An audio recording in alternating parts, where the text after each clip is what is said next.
IDS 403, video blog number 2 around digital identity, and this is Christopher Stevens.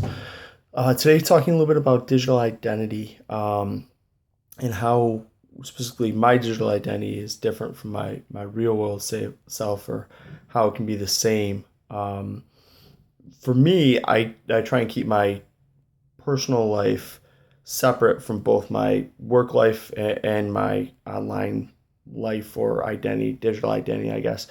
Facebook, we don't post very much on Facebook. I don't generally accept friend requests from people at work. I try and keep that separate.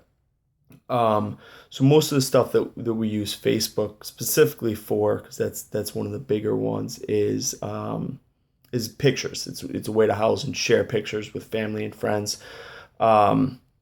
Or we don't really use, neither my wife or I really use Twitter or Instagram or any of the other various applications that get your digital footprint out there. Um, so from my perspective, my digital identity is very limited compared to what my personal would, and we try not to mix. I don't get involved in politics or going on rants. I'm not a huge fan of Facebook or any of those social networking apps. I know they can be used for business or other, advancing one's position, promoting a business, especially if you're self-employed or something like that. It works very well. I think there's people that can use it extremely well. Personally, I want to stay away from that.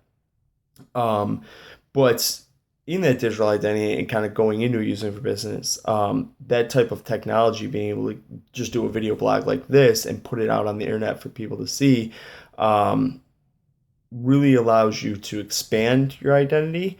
It allows you to create a persona. I think that's extremely important if you are going to be active using technology and using a digital identity, that you have to maintain that persona. So it's almost like celebrities. They have to be very careful what they say, be careful what they do. The spotlight's always on them. With the digital footprint, that whatever you say and do, it's going to be out there. So all the technology that's come along, smartphones and YouTube and different applications, is great for expressing oneself. At the same time, you really have to be careful. I know technology for some people, it's almost like their life. They're attached to their smartphones, they're attached to Facebook, they're constantly checking it. Um, and what that's done is really create almost like a whole new keeping up with the Joneses. So, originally there's your neighbors, and you kind of are influenced by what your neighbors do or what your immediate circle does. And what the digital age has really done is expand that to everybody. I know I get friend requests from people from 10 years ago from high school, and you can see they post everything online. You can see their whole life. Now, whether that's their actual life or whether that is a persona that they want to put off is questionable. You don't know the answer to that unless you really know the person. So it's allowed people to really kind of create who they want to be online and almost focus more on their online identity as opposed to their personal identity. Um, and I think that really, from a social context, originally Facebook, when I was in my college the first time, Facebook was out there. You had to have a college email, and it was strictly social.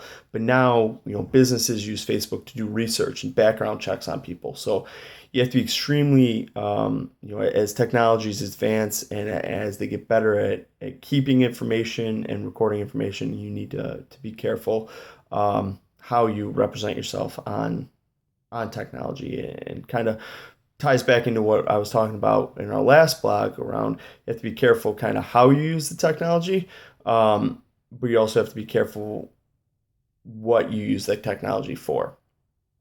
Um, it really comes down to you have to put your best foot forward. You're constantly selling yourself. You're always selling yourself.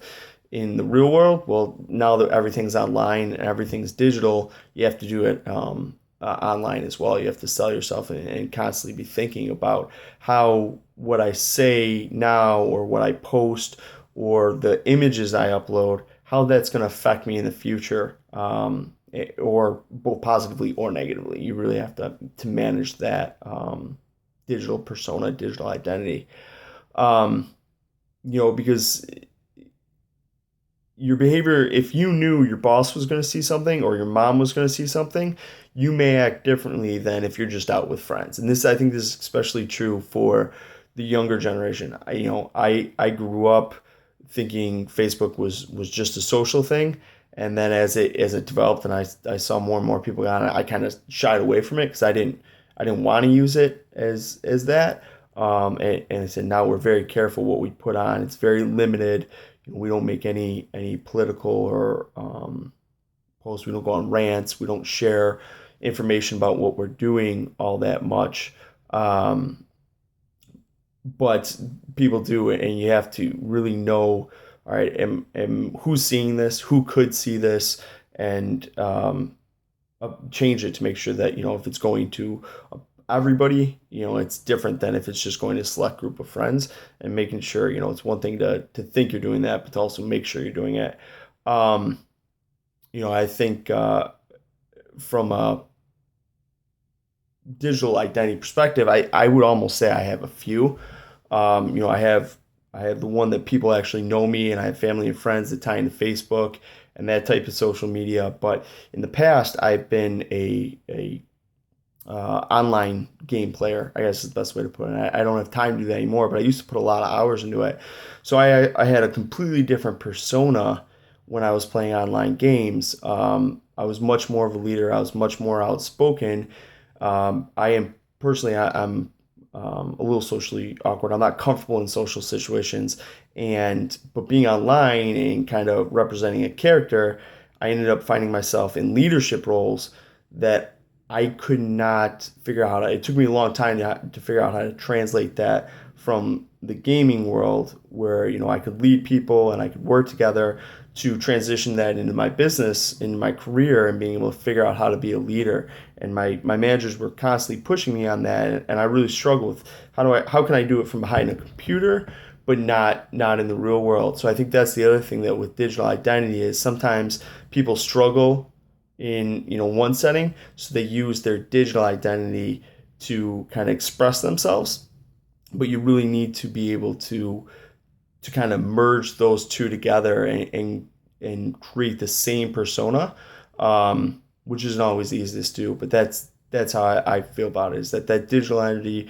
is really, it's a persona. It's the same thing. You want people to think of you a certain way, and you want to act a certain way, and you have to make sure that you're representing that online digitally as well as person.